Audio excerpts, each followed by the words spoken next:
Hi hello ನಮಸ್ಕಾರ welcome back to my YouTube channel.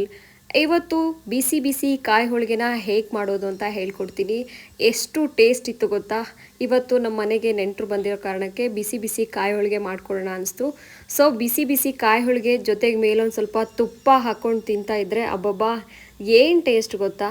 ಮತ್ತೆ ಮತ್ತೆ ಬೇಕು, ತಿನ್ನಲೇಬೇಕು, ತಿಂತಾನೇ ಇರಬೇಕು ಅಂತ ಅನಿಸ್ತಿತ್ತು. ರುಚಿಕರವಾದಂತಹ ಮನೆಯಲ್ಲೇ ಮಾಡುವಂತಹ ಕಾಯಿ ಹೋಳಿಗೆನ ಹೇಗೆ ಮಾಡೋದು ಅಂತ ತಿಳಿಸ್ಕೊಡ್ತೀನಿ. ಮೊದಲೇದಾಗಿ ಒಂದು ಮಿಕ್ಸಿ ಜಾರ್ಗೆ 2 ಹಿಡಿಯಷ್ಟು ಉರುಗಡ್ಲೆ ಹಾಗೂ ಒಣಶುಂಠಿಯನ್ನು ತೊಗೊಂಡಿದ್ದೀನಿ. ನಂತರ ಹಸಿ ತೆಂಗಿನಕಾಯಿನ ತುರ್ಕೊಂಡಿದ್ದೀನಿ. ಇದ್ರ ಜೊತೆಗೆ ಒಣ ಕೊಬ್ಬರಿಯನ್ನು ಸಹ ಚೆನ್ನಾಗಿ ಹೆಚ್ಕೊಂಡಿರುವಂಥದ್ದು. ನಂತರ ಬೆಲ್ಲವನ್ನು ಪುಡಿ ಮಾಡಿಕೊಂಡು ಒಂದು ಕಡೆ ಇಟ್ಕೊಳ್ಬೇಕು. ಯಾಕೆಂದರೆ ಯಾವೆಲ್ಲ ಪದಾರ್ಥಗಳು ಮುಂಚಿತವಾಗಿ ಬೇಕೋ ಅದನ್ನೆಲ್ಲ ತಯಾರು ಮಾಡಿ ಇಟ್ಕೋಬೇಕು. ಮತ್ತು ಒಂದು ಪ್ಯಾನಲ್ಗೆ ಸ್ವಲ್ಪ 1 ಕಪ್ನಷ್ಟು ಮಾತ್ರ ನೀರನ್ನು ಹಾಕ್ತೀನಿ. ಏಕೆಂದರೆ ಬೆಲ್ಲ ಹಾಕಿದ ತಕ್ಷಣ ಬೆಲ್ಲದ ಚೆನ್ನಾಗಿ ಗಂಟಾಗದೆ ರೀತಿಯಾಗಿ ತುಂಬ ಸಾಫ್ಟಾಗಿ ಒಂದು ಹದಕ್ಕೆ ಬರಬೇಕಲ್ವ. ಸೊ ಅದಕ್ಕೋಸ್ಕರ ಜಸ್ಟ್ 1 ಟೀ ಕಪ್ ಗ್ಲಾಸ್ನಲ್ಲಿ 1 ಲೋಟ ನೀರನ್ನು ನಾನು ತೊಗೊಳ್ತಾ ಇರುವಂಥದ್ದು. ನೋಡ್ತಾ ಇದ್ದೀರಾ ಬೆಲ್ಲ ಚೆನ್ನಾಗಿ ಯಾವ ರೀತಿಯಾಗಿ ಕರಗ್ತಾ ಇದೆ ಅನ್ನೋದನ್ನು. ಚಿಕ್ಕದಾಗಿ ಬೆಲ್ಲವನ್ನು ಹೆಚ್ಕೊಳ್ಬೇಕು, ಅದಲ್ಲದೆ ತುಂಬ ಸಣ್ಣದಾಗಿ ಜಚ್ಕೊಂಡ್ರು ಓಕೆ. ನೋಡ್ತಾ ಇದ್ದೀರಾ ಬೆಲ್ಲನೂ ಸಹ ಚೆನ್ನಾಗಿ ಕರಗ್ತಾ ಇದೆ. ಈಗಾಗಲೇ ಏನು ತೆಂಗಿನಕಾಯಿ ನಾನು ತುರಿದು ಇಟ್ಟಿರುವಂಥದ್ದು, ಆ ಒಂದು ತೆಂಗಿನಕಾಯಿನ ನಾನು ಸ್ವಲ್ಪ ಸ್ವಲ್ಪ ನೀರು ಹಾಕ್ಕೊಂಡು ಮಿಕ್ಸಿಲಿ ರುಬ್ಬಿಟ್ಬಿಟ್ಟಿದ್ದೀನಿ. ಈಗಾಗಲೇ ನೋಡ್ಬೋದು ಬೆಲ್ಲ ಕರಗ್ತಾ ಇದೆ.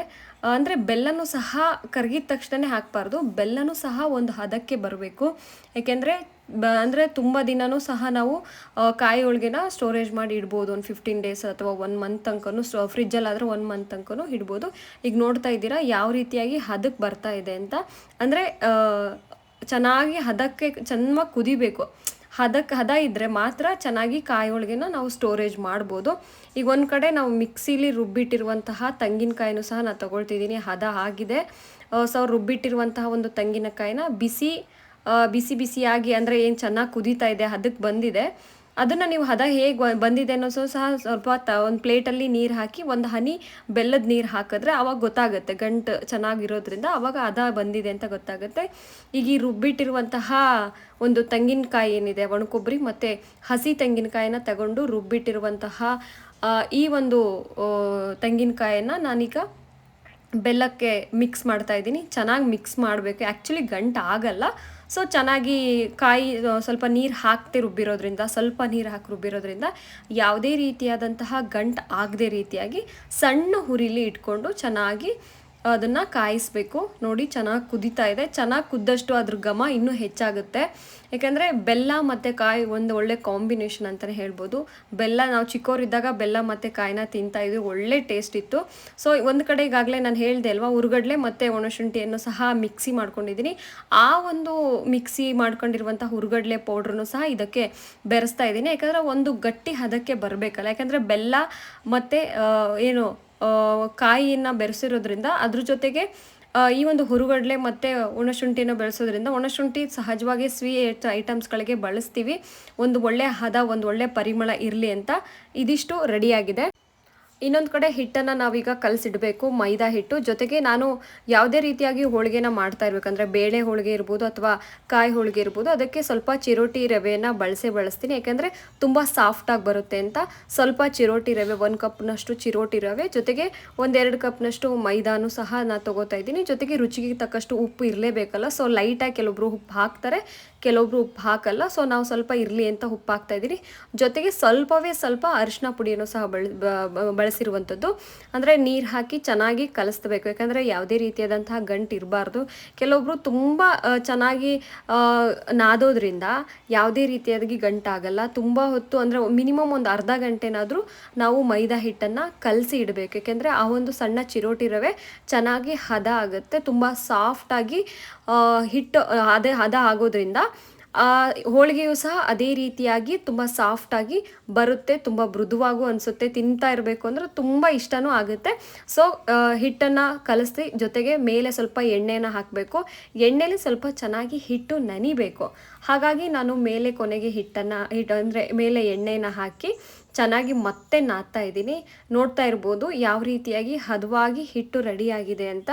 ಈ ಹಿಟ್ಟನ್ನು ಒಂದು ಅರ್ಧ ಗಂಟೆ, ಮಿನಿಮಮ್ ಒಂದು ಅರ್ಧ ಗಂಟೆನಾದರೂ ನಾವು ಸ್ವಲ್ಪ ನೆನೆಯೋಕ್ಕೆ ಬಿಡಬೇಕು. ಈಗ ನೋಡ್ಬೋದು ಹಿಟ್ಟು ಸಹ ಚೆನ್ನಾಗಿ ನೆಂದಿದೆ, ಚೆನ್ನಾಗಿ ಹದವಾಗಿ ಆಗಿದೆ.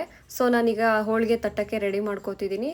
ಒಂದು ಸ್ವಲ್ಪ ಹಿಟ್ಟನ್ನು ತೊಗೊಳ್ತಾ ಇದ್ದೀನಿ, ಜೊತೆಗೆ ರೆಡಿ ಮಾಡಿಟ್ಟಿರುವಂತಹ ಏನು ತೆಂಗಿನಕಾಯಿ ರೆಡಿ ಆಗಿದೆ ಅದನ್ನು ಸಹ ತುಂಬ ತಣ್ಣಗಾದರೆ ಇನ್ನೂ ಚೆನ್ನಾಗುತ್ತೆ. ಅದನ್ನು ಸಹ ಒಂದು 1 ಅವರ್ ಬಿಟ್ಟಿದ್ದೆ, ತಣ್ಣಗಾಗಿತ್ತು. ಸ್ವಲ್ಪವೇ ಸ್ವಲ್ಪ ಹಿಟ್ಟನ್ನು ತಗೊಂಡು, ಅಂದರೆ ಏನು ಬಿಳಿ ಹಿಟ್ಟು ಅಂದರೆ ಮೈದಾ ಹಿಟ್ಟನ್ನು ತಗೊಂಡು ಅದ್ರ ಜೊತೆಗೆ ಉಂಡೆಯನ್ನು ಮಾಡಿಟ್ಟು ಅದ್ರ ಜೊತೆಗೆ ಹದವಾಗಿ ಮೇಲೆ ಅಮ್ಮಂದ್ರೆಲ್ಲ ಎಷ್ಟು ಚೆನ್ನಾಗಿ ಮಾಡ್ತಿದ್ರು. ನಾವು ಫಸ್ಟು ನಮಗೆಲ್ಲ ಹೋಳಿಗೆ ತಟ್ಟಕ್ಕೆ ಬರ್ತಾ ಇರಲಿಲ್ಲ. ಅಮ್ಮನ ನೋಡಿ ಅಮ್ಮನ ಹತ್ರ ಹೇಳಿಸ್ಕೊಂಡೇ ಮಾಡಿದ್ದು. ಪ್ರತಿ ಸರಿನೂ ಅಮ್ಮ ಹೋಳಿಗೆ ಮಾಡಿ ಕೊನೆಗೆ ಒಂದು ಅಮ್ಮ ನಾನು ತಟ್ತೀನಿ ಅಂದಾಗ ಒಂದು ಬಿಡ್ತಾ ಇತ್ತು. ಆವಾಗಿಂದ ಸ್ವಲ್ಪ ಕಲ್ತಿದ್ದು. ಸೊ ಅದು ಇವಾಗ ಮದುವೆ ಆದಮೇಲೆ ತುಂಬ ಹೆಲ್ಪ್ ಆಯಿತು ಅನಿಸ್ತಿದೆ. ಇವಾಗೆಲ್ಲ ಪ್ರೆಸ್ಸಿಂಗ್ ಮಿಷನ್ನು ಅದು ಇದು ಬಂದಿದೆ. ಬಟ್ ಆದರೂ ಹೋಳಿಗೆ ಮನೇಲಿ ಹಬ್ಬ ಹರಿದಿನ ಅಂದಾಗ ತಟ್ಟು ಮಾಡಿದ್ರೆ ಏನೋ ಒಂಥರ ಖುಷಿ ಅಂತ ಅನಿಸುತ್ತೆ. ಸೊ ನೋಡ್ತಾ ಇರ್ಬೋದು ಸ್ವಲ್ಪ ಹರಿದೋಯ್ತು, ಬಟ್ ಇರಲಿ ಅಡ್ಜಸ್ಟ್ ಮಾಡ್ಕೊಳ್ಳಿ. ಯಾಕೆಂದರೆ ಫಸ್ಟು ಸ್ವಲ್ಪ ಹೀಗೆ ಮಿಸ್ಟೇಕ್ ಆಗೇ ಆಗುತ್ತೆ. ಚೆನ್ನಾಗಿ ಬಂದಿದೆ, ಹದವಾಗಿದೆ. ನನಗಂತೂ ಆ ಹೂರಣ ಏನು ಮಾಡಿಟ್ಟಿದ್ದೀವಿ ಕಾಯಿ ಹೂರಣ, ಅದ್ರ ಸ್ಮೆಲ್ಲು, ಆ ಯಾಲಕ್ಕಿ ಪೌಡ್ರು ಜೊತೆಗೆ ಒಣಶುಂಠಿ ಮಿಕ್ಸ್ ಮಾಡಿ ಹಾಕಿರೋದು, ಆ ಫ್ಲೇವರ್ ಹೆಂಗೆ ಅನಿಸ್ತಿದೆ ಅಂದರೆ ಹೋಳಿಗೆ ರೆಡಿ ಹಾಕಿಂತ ಮುಂಚೆನೇ ತಿಂದ್ಬಿಡ್ಲಪ್ಪ ಅನ್ನೋ ಥರ ಕ್ರೇವಿಂಗ್ ಆಗ್ತಾ ಇದೆ. ಸೊ ನೋಡ್ತಾ ಇರ್ಬೋದು ಹೋಳಿಗೆ ತುಂಬ ಚೆನ್ನಾಗಿ ಬಂತು. ಸ್ವಲ್ಪ ಮಧ್ಯ ಅದು ಬಿಡಿ ಹೂರಣ ಏನಂದರೆ ಬಿಳಿ ಹಿಟ್ಟೇನಿದೆ ಅದು ಸ್ವಲ್ಪ ಮಿಸ್ಟೇಕ್ ಆಯಿತು. ಬಟ್ ಇರಲಿ, ಫಸ್ಟ್ ಹೋಳಿಗೆ ಎಲ್ಲ, ಸೊ ಅಡ್ಜಸ್ಟ್ ಮಾಡ್ಕೊಳ್ಳಿ. ರೆಡಿಯಾಗಿದೆ. ಹಂಚು ಸಹ ಈಗಾಗಲೇ ಕಾದಿದೆ. ಸ್ವಲ್ಪ ಹಂಚಿಗೆ ಸ್ವಲ್ಪ ಎಣ್ಣೆಯನ್ನು ಬಿಟ್ಟು ಈಗ ನಾನು ಒಂದು ಏನು ರೆಡಿ ಆಗಿರುವಂಥ ಒಂದು ಹೋಳಿಗೆನ ಹಾಕಿ ಚೆನ್ನಾಗಿ ಬೇಯಿಸಬೇಕು. ಮೇನ್ ಇರೋದೇ ಬೇಯಿಸೋದ್ರಲ್ಲಿ. ಸಣ್ಣ ಉರಿಲಿ ಇಟ್ಕೊಂಡು ಚೆನ್ನಾಗಿ ಬೇಯಿಸಬೇಕು. ನಮ್ಮಮ್ಮ ಹೇಳ್ತಾನೆ ಇದ್ರು ಮೊದಲೇದಾಗಿ, ಅಂದರೆ ಮದುವೆ ಆದಮೇಲೆ ಅಮ್ಮ ಹೇಳ್ತಾಯಿದ್ರು ಎಲ್ಲ ಅಡುಗೆನೂ ಕಲೀರಿ, ಅತ್ತೆ ಮನೆಗೆ ಹೋದಾಗ ಎಲ್ಲ ನೀವೇ ಮಾಡಬೇಕು ಅಂತ. ಸೊ ಅಮ್ಮ ಅವಾಗ ಹೇಳಿದಾಗ ಇರಲಿ ಬಿಡಮ್ಮ ಅಂತ ತಲೆಗೂ ಹಾಕ್ಕೊಂಡಿರಲಿಲ್ಲ. ಬಟ್ ಮದುವೆ ಆದಮೇಲೆ ಅನಿಸ್ತಾ ಇದೆ, ಸೊ ಎಲ್ಲ ಅಡುಗೆ ಬಂದರೆ ಬೆಸ್ಟು. ಅಂದರೆ ನಾವು ಕಲಿಬೇಕು. ಅಮ್ಮನ ಮನೇಲಿ ಆರಾಮಾಗಿ ಇದ್ದಂಗೆ ಅತ್ತೆ ಮನೇಲಿ ಅಲ್ಲ. ಸೊ ಕಲಿಬೇಕು. ಇರಲಿ ನೋಡೋಣ. ಚೆನ್ನಾಗಿ ಬಂತು. ನನಗೆ ಹೆಂಗೆ ಅನಿಸ್ತಿದೆ ಅಂದರೆ ತಿನ್ನಕ್ಕೆ ಇನ್ನೂ ಬೇಗ ಆಗಲಿ, ಆದರೆ ಸಣ್ಣ ಉರಿಲೇ ಬೇಯಬೇಕು ಹೋಳಿಗೆ. ಏಕೆಂದರೆ ಹೂರಣ ಇರುತ್ತಲ್ಲ ಅದು ಒಳಗೆ ಚೆನ್ನಾಗಿ ಬೇಯಬೇಕು. ಸೊ ಅದಕ್ಕೋಸ್ಕರ ಸಣ್ಣ ಉರಿಲಿ ಹೋಳಿಗೆ ಚೆನ್ನಾಗಿ ಬೇಯಿಸಬೇಕು. 2 ಮುಖದಲ್ಲಿ ಮೇಲೆ ಕೆಳಗೆ ಮಾಡಿ ಚೆನ್ನಾಗಿ ಬೇಯಿಸೋದ್ರಿಂದ ನಾವು ನಮ್ಮ ಮನೆಯಲ್ಲಿ ತುಂಬ ಹೈಜೀನಾಗಿ, ಅಂದರೆ ಆಚೆ ತಿಂತೀವಿ ಎಷ್ಟೋ ಸರಿ ಬೆಂಗಳೂರಲ್ಲೆಲ್ಲ, ಬಟ್ ಆದರೂ ಮನೆ ಹೋಳಿಗೆ ಮನೇಲಿ ಮಾಡಿರುವಂಥ ಅಡುಗೆ ಮನೆ ಅಡುಗೆನೇ ಅಲ್ವಾ. ಅದರಲ್ಲೂ ಅಮ್ಮ ಮಾಡಿರೋ ಅಡುಗೆಗಳು ಕೇಳಲೇಬೇಡ.